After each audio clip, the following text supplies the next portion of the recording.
ఎప్పుడు mobiles laptops ఏనా అండి మన జీవితంలో. అప్పుడప్పుడు మనం బుక్స్ కూడా చదవాలి కదా. సో అలాంటప్పుడు నేను ఇన్స్టాగ్రామ్ ఓపెన్ చేసి స్క్రోల్ చేస్తున్నప్పుడు నాకు ఈ బుక్ కనపడింది అనమాట. సో చాలా మంది చూసాను, చాలా మంది షేర్ చేస్తూనే ఉన్నారు. ఎందుకబ్బా ఈ బుక్ అంత ప్రియారిటీ ఇస్తున్నారు, అసలు ఏముంది ఈ బుక్, ఎందుకు ఇంతగా ఈ బుక్ అంత ప్రాచుర్యం పొందింది, అసలు ఇందులోని కథ ఏంటి ఏమని నేను ఆర్డర్ చేసుకున్నాను. ఆర్డర్ చేసుకున్నాక తెలిసింది నాకు, ఓ అందుకేనా అంతమంది ఈ బుక్కి హైప్ ఇస్తున్నారు అనిపించింది. నిజంగా రచయిత గారు చాలా అద్భుతంగా రచించారనమాట ఈ కథని.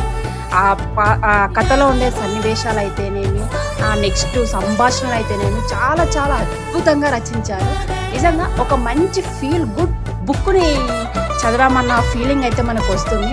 నిజంగా చాలా చాలా అద్భుతంగా రచించారు అందులో. అండ్ అంతేకాకుండా అంతే ఎమోషనల్గా కూడా కనెక్ట్ అవుతాం అన్నమాట. ఎక్కడ బోర్ అనేది ఉండదు ఈ బుక్. సో మీరు కూడా చదవకపోతే ఇంకెందుకు ఆలస్యం, ఆర్డర్ చేసుకొని వెంటనే చదివేయండి.